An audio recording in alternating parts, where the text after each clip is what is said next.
va prendre un document que je vais envoyer en signature.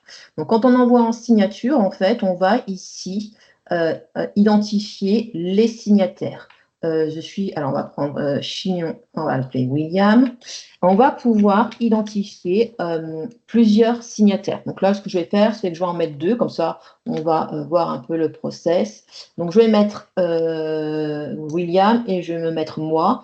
Donc en amont, bien sûr, dans la solution, on a identifié quelles sont les natures de documents qui sont éligibles à la signature électronique, parce que tous les documents n'ont pas besoin de signature électronique.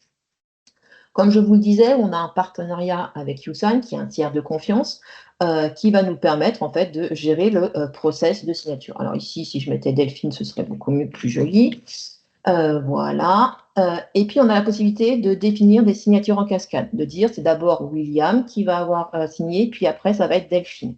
Donc, comme vous le voyez, hein, ici, au niveau des informations email et portable, j'ai mis à chaque fois Delphine pour pouvoir recevoir les mails et pour pouvoir recevoir le code par SMS. Donc, au niveau des signatures, on a la possibilité de faire des signatures simples, des signatures avancées avec un contrôle d'identité de la pièce d'identité, ou de la qualifier avec le contrôle d'identité, avec une reconnaissance faciale pour garantir que la pièce d'identité est bien la personne qui signe.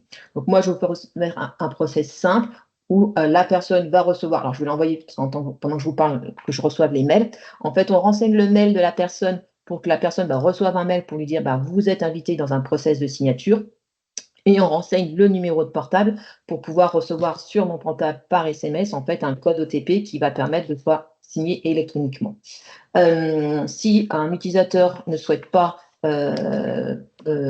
indiquer son numéro de portable, on peut bien sûr utiliser le mail pour pouvoir recevoir ce code. Alors, je vais vous montrer, en fait, au niveau des mails, donc on a une notification de mail, on a 2 notifications de mail. On a une notification de mail pour le destinataire. Donc là, vous voyez, je suis sur la casquette de William Chinon. Donc, William Chinon va recevoir un mail qui va lui dire vous avez un document à signer. Donc, il va cliquer sur le lien qui lui est mis dans ce mail et hop, je vais juste vous l'afficher ici. Et ici, hop, on reçoit le mail. Moi, en tant que Delphine Sell, du fait que c'est moi qui ai initié le parcours de signature, je reçois également un mail que je vais vous partager qui va me permettre tout au long du processus de pouvoir visualiser l'avancement des signatures. Donc là, je suis la casquette, c'est moi qui ai initié le mail. Qu'est-ce que je vois? Le document, je vois le parcours des signataires. Donc ici, en fait, on voit qu'il y a 2 signataires. Je vois ici le téléchargement du parcours de signature, il est à 0. Et je vois en fait le statut d'email et le statut d'invitation. Donc on voit que William, il a ouvert le mail, mais qu'il n'a pas encore signé. D'accord? Donc je vais à chaque fois vous montrer en fait en fonction de l'avancement l'AMIR, celui qui a initié la signature, et le signataire. Donc, je me remets, hop, casquette signataire, Monsieur Chinon. Donc, ici, tout simplement, il va avoir un parcours de signature, donc il va commencer. Il va avoir le document sur la partie centrale, et ici, en fait, on va avoir l'état d'avancement en fait, du parcours. Donc, si je me remets là, vous voyez, on est toujours assigné. Il va devoir donc, soit il peut refuser, soit il va pouvoir accepter, mais pour accepter, il faut qu'il fasse défiler. Donc, il va parcourir tout le document pour avoir ici le bouton signer. Je vais cliquer sur le bouton signer. Vous voyez, hop, on change ici, on a le document, on est au niveau de l'authentification, et là, je dois saisir un code OTP que je viens de recevoir par SMS. Donc SMS ou mail, comme je vous le disais, en fonction de ce que le signataire vous a fourni comme information. Je saisis le code, soit je peux signer comme ça, soit je peux désigner ma signature si je veux. Donc là, je vais signer. Et vous voyez ici, et on a les étapes ont passé. Donc là, en tant que signataire, je peux télécharger le document.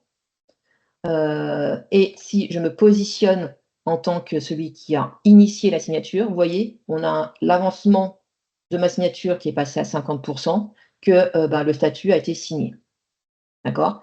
De ce fait, à un moment donné, j'ai encore reçu des mails qui m'indiquent que William Chinon a signé le document et que moi, hop, ici, je reçois un mail pour pouvoir signer. Et après, on va avoir jusqu'à la fin de la signature. Une fois, alors, je pense que vous avez compris le principe, je ne vais pas Oui. faire toutes les signatures. Non. Ce que je vous propose, c'est quand même d'aller voir, alors peut-être pas pour William Chinon, hein, mais pour une personne qui aurait déjà tout signé, qu'est-ce qui se passe dans la GED? Parce qu'une fois, je ne l'ai pas. Alors, il faut que je trouve un document que j'ai signé. Je ne me suis pas préparé ma chemise. Hop, on va aller voir Capucine Richard, qui a signé un contrat, je ne sais plus quand, je vais vérifier quand est-ce qu'elle l'a signé. Bah, elle a signé le 19 juin un document. Donc, en fait, ce qui se passe, on a envoyé le document dans YouSign, les signataires ont signé le document, sans aucune action, revient automatiquement dans la solution classée dans le bon dossier avec les signatures. Alors, ce qu'il faut savoir, c'est qu'on garde toujours le document original. Donc ici, hein, j'ai mon document original. Sur la partie droite, on a déjà qui a signé et quand le document a été signé. Donc là, il a été signé par Capucine Richard, puis Clément Petit. Et vous avez une autre icône qui permet en fait d'avoir ce qu'on appelle le chemin de preuve, hein, qui est la piste d'audit de signature, qui reprend toutes les informations sur la signature électronique, avec ici toute la partie sur Capucine Richard, et un peu plus loin, on aura celle de l'autre signataire. Et on va avoir le document signé. Et si je vais sur la dernière page, je retrouve les deux signatures électroniques des signataires.